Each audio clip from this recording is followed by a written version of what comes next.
State of Kansas versus Tremaine J. Robinson. Jared Regier, Assistant County Attorney appearing for the state. Mr. Robinson, are you here? I am here representing the name, ma'am. All right, you need to start your video, please.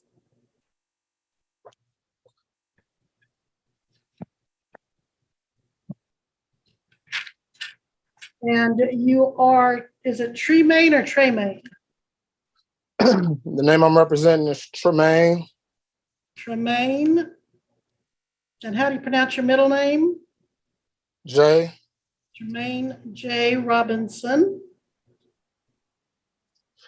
On and for the record, ma'am, I want to say that I want to give notice to reserve all my rights and inform the court that I'm not here to testify or plead. I'm here to make a special appearance to challenge the jurisdiction only. All right, anything else? Yes, I would like to see evidence of a charging instrument. Were you not given a copy of the ticket issued by Trooper Collins? The charging instrument that I am referring to is a sworn affidavit of the client, of the person that I've hurt. Now, this is a speeding ticket alleging that you did on March 27, 2023 at 8:48 a.m. operate a motor vehicle in Butler County, Kansas at the speed of 92 miles per hour when the posted maximum speed limit was 75 miles per hour. So this would have been out on the Kansas Turnpike, Highway I-35. Now, what else were you wanting to know, sir, as the allegations against you? I would like to see evidence of the affidavit of the people that I've hurt. This is a victimless crime if there's no one that I've hurt. Well, the victim would be the state of Kansas in that you violated the laws enacted to protect the people of the state of Kansas, but this is not the type of crime which would require or have individual names listed.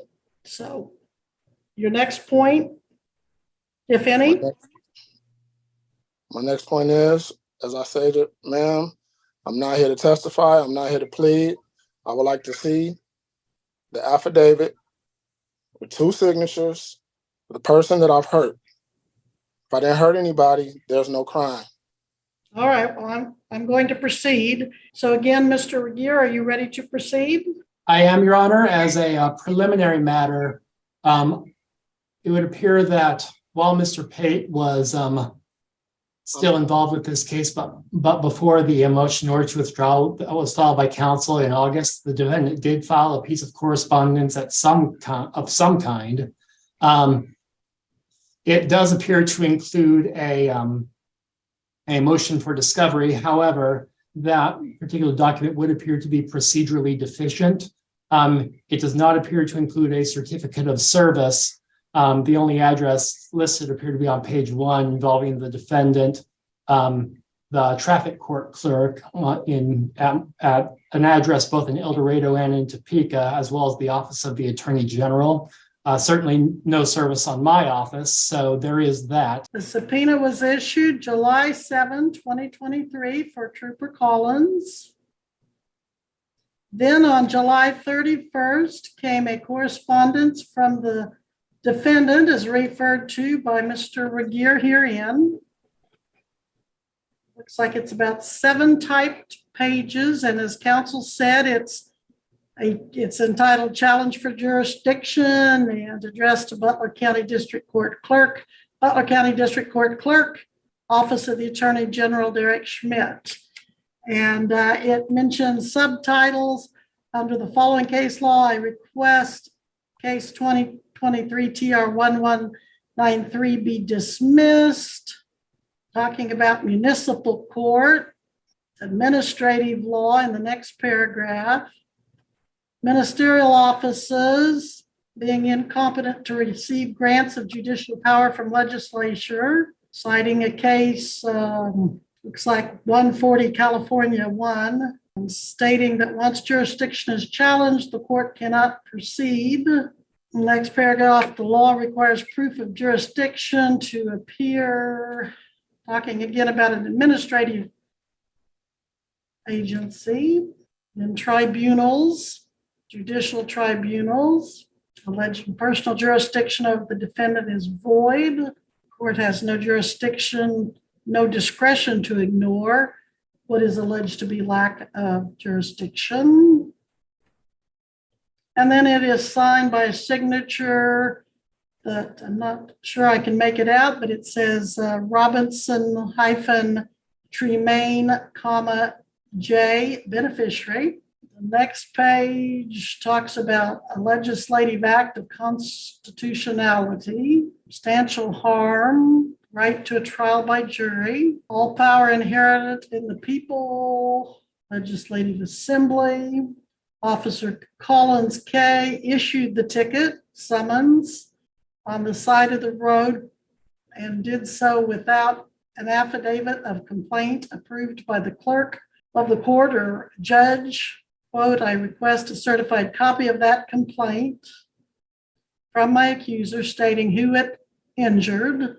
Continuing, quote, no bill of attainder or ex post facto law or law impairing the obligation of contract shall ever be passed, end quote. Then he goes on to request this Officer Collins, quote, speed detection device, including model and serial number and year installed, any documents pertaining to the training certification, disciplinary reports of the trooper, tuning fork calibration records, certification records for the device, more information about calibration records, device records. And he says the information requested directly relates to reliability and accuracy of evidence against him. So he's wanting proof provided within 21 days, or an immediate dismissal based on Rule 12, which comes from the Federal Rules of Civil Procedure.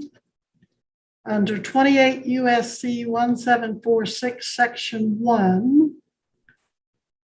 And then it is signed declaring or certifying or verifying or stating under penalty of perjury under the laws of the United States of America, executed July 26, 2023. Again, signature, and then in brackets, Robinson, Tremaine, J, without prejudice. Pretty much the same things he's gone over before. Talking about the judicial officer has to cease because of the administrative law, and pretty much standard language that is used by folks who call themselves or are considered sovereign citizens. Revocation of signatures on the final page 7, mentioning that, quote, it is on this date, July 27, 2023, I, Tremaine J. Robinson, it's Tremaine-J, Robinson, in the county of the Seminole of the state of Florida and a zip code, a natural man, attorney in fact, as a living human being who's the beneficiary of Tremaine J. Robinson trademark. Swear that the information in my sworn statement is truthful to the best of my knowledge and understanding. I, Tremaine J. Robinson, beneficiary of Tremaine J. Robinson, revoke my signature on any and all pages of any and all tickets, summonses, contracts, and or agreements signed by the side of the road in the state of Kansas by Officer Collins K, March 27, 23, and then signature authorized representative attorney in fact. So after that document was filed pro se, apparently by the defendant, Mr. Pate filed a motion to withdraw due to the defendant wanting to proceed pro se. And that was authorized based on the previously referred to 7-page document. It would indicate at the time to the court that Mr. Robinson did want to proceed pro se, so Mr. Pate, attorney, was allowed to withdraw. And so here we are. Now, Mr. Robinson, normally I would be upset that you filed what appears to be in part a motion for discovery and you didn't get that. However, you did not address that document to anybody but Butler County District Court Clerk, Traffic Court, Butler County District Court Traffic Court. You sent one to a PO box in Topeka, and then you sent a copy of it to the Attorney General. But you did not send it to the Butler County Attorney. Therefore, he did not know you were trying to get discovery. Ma'am, I do have a tracking number that says it was delivered at the Butler attorney. Okay, well, that's not on file. What you want to present that at this time? Yeah, someone signed for it yesterday. Wait. And this document that I'm giving the benefit of, it's a multi-subject document, but this document filed by the defendant that I'm giving the benefit of including what he offers as a motion for discovery was not filed with the clerk until July 31st. So that was after the statutorily required 21 days. And then it was not filed upon the prosecutor who would have, or the witness who would have held any evidence, but rather again on Butler County Clerk in Topeka, Kansas, that to my knowledge doesn't exist, the Butler County Clerk in El Dorado, and Attorney General then Derek Schmidt in Topeka. And that's if it was served, if I take the defendant's benefit of the doubt, that it was saying it was served sometime yesterday before today's 1:30 trial, the court has to decide if that later time was reasonable. And I do not find that it was reasonably served on the county attorney. I am at this point going to say that any last minute motion for discovery is denied and we are prepared to go to trial. Now I've lost you, Mr. Robinson. Are you still somewhere available? No. What are you doing there with your computer? Right now, I was looking for a document, but no, I am not available for trial. We're going to proceed with trial. So please put yourself back in front of the camera. Follow the court's order or you could be found in contempt. I don't want to do that. Thank you, sir.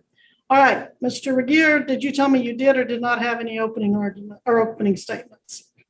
Your Honor, I did not specify one way or the other, but the state would waive the statements at this time. However, if the state would respectfully request leave the court to read from some Kansas case law put down by the Kansas Court of Appeals, which does appear relevant in this matter. All right, you can document those for the record. Yes, Your Honor. The state would now respectfully read from State v. Mayor. It's a Kansas it was a Kansas Court of Appeals case, 466 P3D 1236. Go ahead.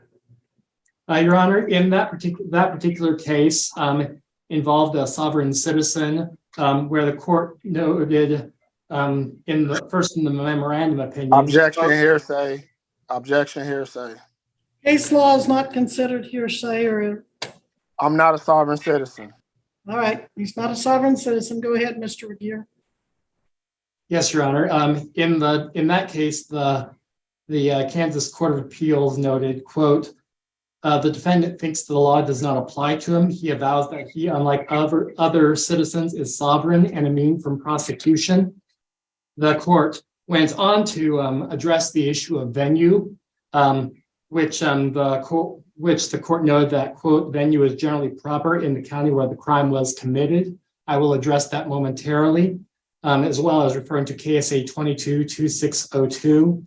Additionally, and perhaps most relevant to this court, The defendant in that case, quote, complains that his objections to the trial court's jurisdiction to prosecute him arise from the claim that he is a sovereign citizen. This is not the first appellate court to deal with such a claim. Another panel of this court used analysis of federal case law to reject a similar claim. And then quoting from Seventh Circuit and Eighth Circuit cases, quote, an individual's belief that his status as a sovereign citizen puts him beyond the jurisdiction of the courts has no conceivable validity in American law, regardless of an individual's claimed status of descent, be it as a sovereign citizen, a secured party creditor, or a flesh and blood human being. That person is not beyond the jurisdiction of the courts. These theories should be rejected summarily, however they are presented. In referring to an Eighth Circuit Court of Appeals case, United States v. Yagam from 1992, Yagam found similar issues were completely without merit and patently frivolous. It rejected those issues without expending any more of these courts' resources on their discussion. And again, the Supreme Court also referred to a Kansas Supreme Court case from 2019. Quote, our Kansas Supreme Court has recently affirmed the Requena panel. The court held that the claims of sovereign citizenship are ultimately meritless. Thus, if the defendant's arguments are on appeal, rely on his sovereignship claims, we hold they are meritless. And with that, I would respectfully call my first witness to the stand. All right. I do find that this court has jurisdiction and venue to proceed, and the arguments made by the defendant in the 7-page document referred to previously are summarily dismissed. And did you ultimately write the defendant a citation for speeding? Yes, I did. Or an annual redirect? No further questions. All right, Mr. Robinson, this is your opportunity to cross-examine the trooper. You can question him about his testimony. It's not quite time for you to give your own testimony, so these addresses to the trooper have to be in the form of question. You don't have to question him, but you can. Would you like to? No. All right. Mr. Regier, any further evidence? None from the state, Your Honor. Okay. The state rests then, Mr. Regier? The state does so rest, Your Honor. Mr. Robinson, the state rests. They have presented all the evidence they intend to. Would you like to present any evidence? Again, you don't have to. Your silence will not be used as a sign of guilt. But if you'd like the court to consider your position, I'd be happy to do so. I don't understand. Well, do you want to tell the court your version of what happened? No. All right. You don't wish to present any evidence then. Am I understanding you correctly? The evidence that I tried to present, you won't give due process. Okay. But do you want to give any testimony about the events leading up to this ticket, March 27, 2023? No. All right. Well, I will find the defendant guilty of speeding 92 and a 75. The scheduled fine is $87. Court costs are $108. The total due will be $195. Sir, you do have the right to appeal this proceeding. You can appeal it to the Kansas Court of Appeals. You have up to 14 days to file that notice of appeal. Your appeal bond will be in cash, the same as what your court costs and fines are. That's $195. Can you have this paid, this fine and cost paid in 14 days, or do you need some time? I'll follow appeal. So let's break down what we just witnessed, because this case is a perfect example of how not understanding the legal system can completely destroy your defense. The defendant challenged jurisdiction, demanded proof of a victim, filed improper documents, and refused to engage with the actual process of the court. And when given the opportunity to cross-examine or present evidence, he chose not to. That's the key moment, because in court, silence isn't strategy, it's surrender. And in the end, the judge had no choice but to rule based on the evidence presented, which was entirely from the state. The result? A guilty verdict, fines, and a case that could have gone very differently with a basic understanding of procedure. Now I want to hear from you. Do you think the defendant ever had a chance, or did his approach guarantee this outcome?